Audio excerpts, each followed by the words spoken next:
माता सीता को जब दिया तोते ने श्राप। आप सभी ने भगवान राम और सीता की कई कहानियाँ सुनी और पढ़ी होंगी, लेकिन एक कहानी ऐसी भी है जिसे आप लोग कम ही जानते होंगे। तो आज माता सीता के बारे में एक रोचक कथा जानते हैं। एक समय की बात है जब माता सीता अपने उपवन में घूमने गई थी। वह कई देर तक फूलों को देखती रहीं। फिर आकाश को निहारा, तभी देखा कि तोते का एक खूबसूरत जोड़ा एक पेड़ पर आकर बैठ गया।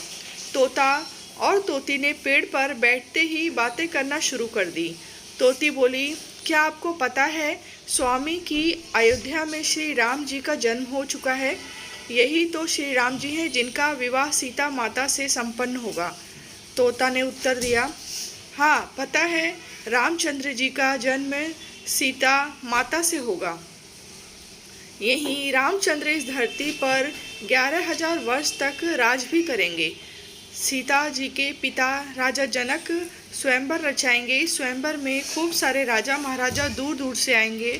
वह सभी राजा जनक द्वारा रखे गए धनुष को तोड़ने में असमर्थ होंगे।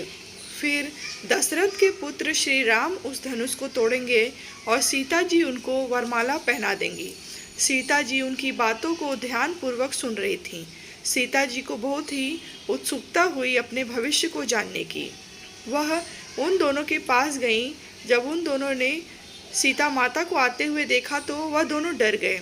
वह डर के मारे उड़ने को तैयार ही थे कि तभी अचानक सीता जी ने उन दोनों को रोक लिया। सीता जी ने उन दोनों से कहा कि दोनों को डरने की बिल्कुल भी जरूरत नहीं है। सीता जी ने उन दोनों को आश्वासन दिया कि वही जनक पुत्री सीता हैं। उनकी यह बात सुनकर तोता तोती को चैन आया। सीता माता ने उनसे पूछा कि वह दोनों कौन से राजकुमार की बात कर रहे हैं। तब तोता और तोती ने बताया कि वह अयोध्या के राजकुमार और दशरथ पुत्र श्री रामचंद्र की बात कर रहे हैं। माता सीता ने पूछा कि जिस धनुष को कि तुम बात कर रहे थे, क्या उसे कोई नहीं तोड़ पाएगा? तो इस पर तोते ने कहा कि वह धनुष केवल रामचंद्र जी ही तोड़ पाएंगे। इसके बाद सीता माता ने पूछा कि उन दोनों को इतनी गहरी बात किसने बताई? तो तोता और तोती ने कहा कि उन दोनों को यह कथा महर्षि वाल्मीकि ने सुनाई।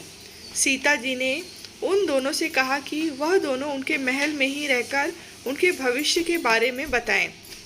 तो इस बात पर तोते ने कहा कि क्योंकि उसकी पत्नी गर्भवती है, इसीलिए वह अभी तो महल नहीं चल सकते, लेकिन बच्चे के जन्म के पश्चात वह दोनों सीता जी के महल जरूर आएंगे। लेकिन सीता माता उनकी बात को मानी नहीं और वह उन दोनों को महल में रुकने के लिए बाध्य करने लगी। जब वह दोनों सीता जी की बात नहीं माने तो सीता माता ने उस तोती को कसकर पकड़ लिया। तोती ने कहा कि कृपया करके सीता जी उसे छोड़ दें।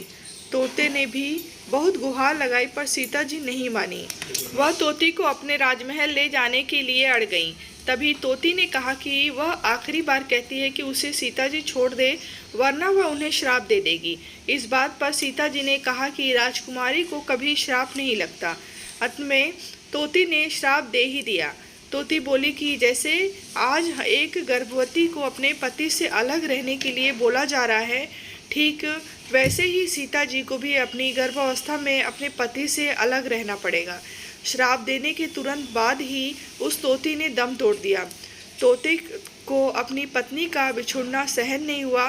तोते ने भी सीता जी को श्राप दे दिया कि आने वाले समय में वह तोता ही एक इंसान के रूप में जन्म लेगा और वही श्री राम को सीता जी को महल से निष्कासित करने के लिए बाध्य करेगा। सीता जी ने हाथ जोड़कर विनती की कि वह अपना श्राप दोबारा ले ले, लेकिन तोते ने एक भी नहीं सुनी और वह वहां से उड़ गया। यह तोता वही धोबी था जिसकी वजह से माता सीता को महल छोड़कर जाना पड़ा था। कहानी आपको कैसी लगी है कमेंट बॉक्स में बताएं। कहानी अच्छी लगी हो तो लाइक करें, शेयर करें।